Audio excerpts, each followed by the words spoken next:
Rais wa Marekani Donald Trump ameendelea kuonyesha msimamo mkali kuhusu mvutano unaoendelea kati ya taifa lake na Iran, akisisitiza kuwa hatua za haraka zinaweza kuchukuliwa dhidi ya Tehran ikiwa haitatii masharti yaliyowekwa.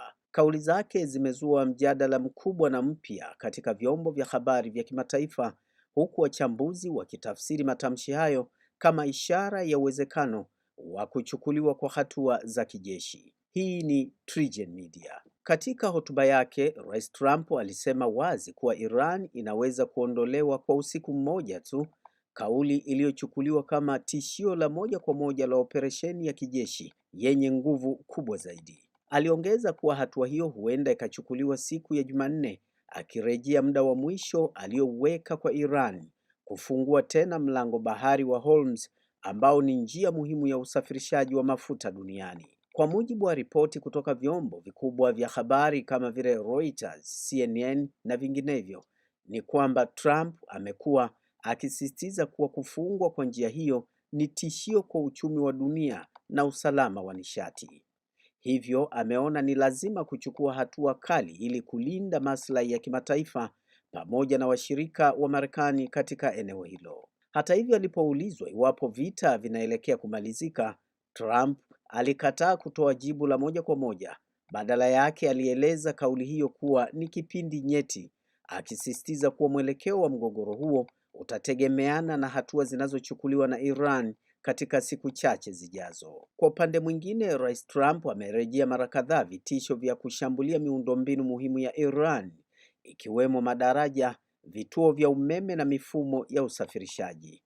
Alidai kuwa hatua hizo, ingawa zinaweza kuwa na athari kwa wananchi wa kawaida, lakini zinaweza hatimaye kuwasaidia kuleta mabadiliko ya kisiasa nchini Iran. Kauli hiyo imezua ukosoaji mkubwa kutoka kwa mashirika ya haki za binadamu na baadhi ya viongozi wa kimataifa ambao wanaonya kuwa mashambulizi ya aina hiyo yanaweza kusababisha madhara makubwa kwa raia wasiokuwa na hatia na kuongeza hali ya hatari katika eneo la Mashariki ya Kati. Serikali ya Tehran kupitia vyombo vyake vya habari vya serikali imeonya kuwa mashambulizi yoyote dhidi ya miundombinu yake yatakuwa na athari kubwa si tu kwa Iran pekee, bali pia kwa nchi jirani na uchumi wa dunia kwa ujumla. Onyo hilo linaonyesha kuwa mvutano huo unaweza kusambaa haraka na kuwa mgogoro mpana zaidi duniani. Katika juhudi za kidiplomasia, baadhi ya mataifa yamependekeza kusitishwa kwa mapigano kwa muda wa siku 45 ili kutoa nafasi ya mazungumzo.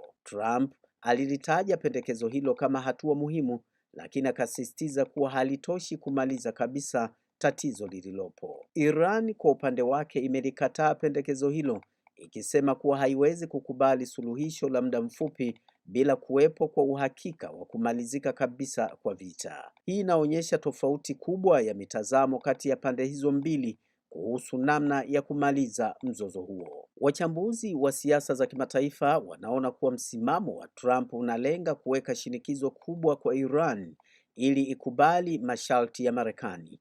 Hata hivyo, baadhi wanaonya kuwa mbinu hii inaweza kuongeza mvutano badala ya kuutatua.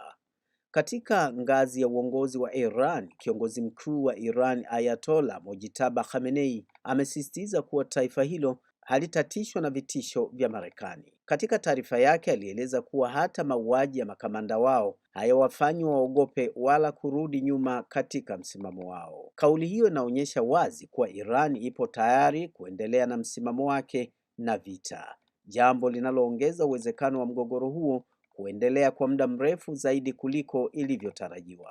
Katika masoko ya kimataifa, mvutano huu tayari umeanza kuathiri bei za mafuta, huku wawekezaji wakihofia kuwa kufungwa kwa Strait of Hormuz kunaweza kuvuruga usambazaji wa nishati duniani. Hii ni kutokana na umuhimu mkubwa wa njia hiyo katika biashara ya mafuta. Kwa upande wa kisiasa ndani ya Marekani, matamshi ya Trump yamegawanya maoni ili kuepusha vita kamili.